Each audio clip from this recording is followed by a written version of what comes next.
చేసుకొని అందుకు మీ జీవితంలోకి నేను మీ ఆహ్వానం మేరకు వచ్చాను.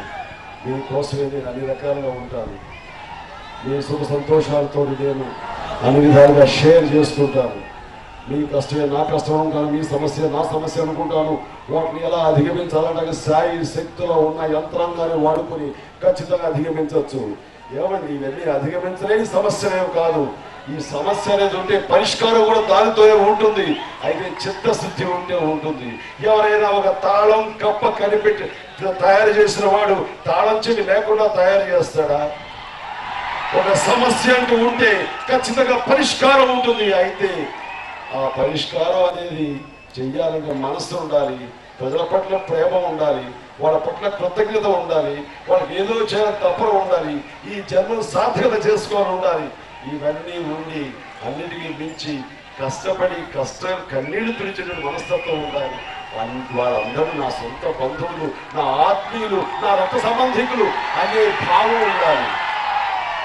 ఎందుకంటే ఈ రాజకీయ నాయకులకి సహజం చెప్పండి, ఈ రాజకీయ నాయకులు ఈ రోజుల్లో ఉన్న రాజకీయ నాయకుల్లో కొంతమంది మహానుభావులు ఉన్నారు. ఇప్పటికీ వాళ్ళకి ఆ ప్రేమ జనం పట్ల సేవా తత్పరత ఉంది. కానీ ఎంతమంది వెతికితే కానీ కనపడరు. ఇప్పుడు ఉన్నటువంటి పెద్దవాళ్ళు ఉన్నారు, ఎవరైతే ప్రజలని అభివృద్ధి పేరుతో ఈ రోజున వాళ్ళు ఎలా బలోపేతం అయిపోవాలి, షార్ట్ కట్ లో వాళ్ళు బ్యాంకు బ్యాలెన్స్ కోటాను కోట్లు ఎలా పెంచేసుకోవాలి, ఎలాగ ఫ్యాక్టరీలు ఇండస్ట్రీలు ఎలాగ పెంచేసుకోవాలి, ఎవరైతే ఈ సెన్సర్ పేర్లు చెప్పి కోస్టల్ కారిడార్ పేరు చెప్పి ఎవరైతే పెద్ద పెద్ద వాళ్ళు వస్తారో వాళ్ళందరికీ అవి ధారాపాతంగా వాళ్ళకి అంటకట్టేసి అందులో ఇండైరెక్ట్ వాళ్ళు భాగస్వాముల విషయం ఎవరికి తెలియదు. ఇది ఎవరి సొమ్ము, అది ప్రజల సొమ్ము. ఇతరులకి ధారాదత్తం చేసే అధికారం వీళ్ళకి ఎవరిచ్చారు? ప్రజల సొమ్ము ఇలా దోచుకునే వ్యసనం వాళ్ళకి. అందుకని అంటారు రాజకీయం అనేది వాళ్ళకి ఈ రోజున ఒక వ్యసనం అయిపోయింది, అదొక వ్యాపారం అయిపోయింది. అందుకనే ఈ రోజున అలాంటి రాజకీయ వ్యాపారస్తులు తరిమి మనం దూరం చేయాలి. మన బతుకుల మీద వాళ్ళు వ్యాపారం చేయడం ఏంటి? మన బతుకుల మీద వాళ్ళు డబ్బు చేసుకోవడం ఏంటి? మన ఆస్తులు పెద్దవాళ్ళు కమ్మి వాళ్ళు డబ్బు చేసుకోవడం ఏంటి? అసలు ఇదేంటిది? అంతూ పొంతు లేదా? ఇలాంటి అరాచకాలు ఎక్కడ ఉన్నాయా? భారతదేశంలో ఆంధ్రప్రదేశ్ అక్షర క్రమంలో ఇది నెంబర్ 1 అయ్యొచ్చు.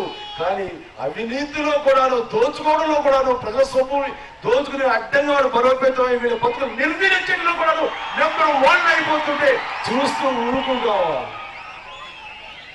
ఇదా ఈ రోజున వీళ్ళందరి యొక్క వదిలేయండి. అందుకని అంటున్నాను, శాస్త్రంగా వదిలేయండి, వాళ్ళని దూరంగా తరివేయండి. చాలు. ఈ రోజుకి సరైన రోడ్లు ఉండవు, ఈ రోజుకి చివరి వరకు సరైన రోడ్డు మార్గాలు ఉండవు. అంత ఎందుకు ఇక్కడి నుంచి అనుకున్నాం మనం. ఇవన్నీ 5 సంవత్సరాలు వరుసగా వాళ్ళందరూ ప్రజాప్రతినిధులు ఈ రోజు గద్దెనెక్కించాం. ఎన్నో ఉన్నతమైన పదవులు వాళ్ళు అధిరోహించారు. కానీ ఏంటి ఈ రోజుకి సమస్యలు లేకుండా ఎంత హాయిగా ఉన్నారా?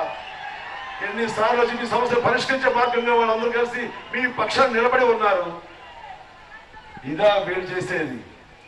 అందుకని అంటున్నాను, చాలు. నిజంగా అన్ని రకాల అవకాశాలు ఉన్నాయి. మనం ఈ రోజున ప్రజల పక్షాన్ని నిలబడేటటువంటి పార్టీ ప్రజారాజ్యం పార్టీ. వారి ఇష్టారాజ్యాలు పోయి రాబోయేది ప్రజారాజ్యం. ఒక్కడే 50 మందికి తెలియజేసుకుంటాము ప్రజారాజ్యం. ఈ రోజు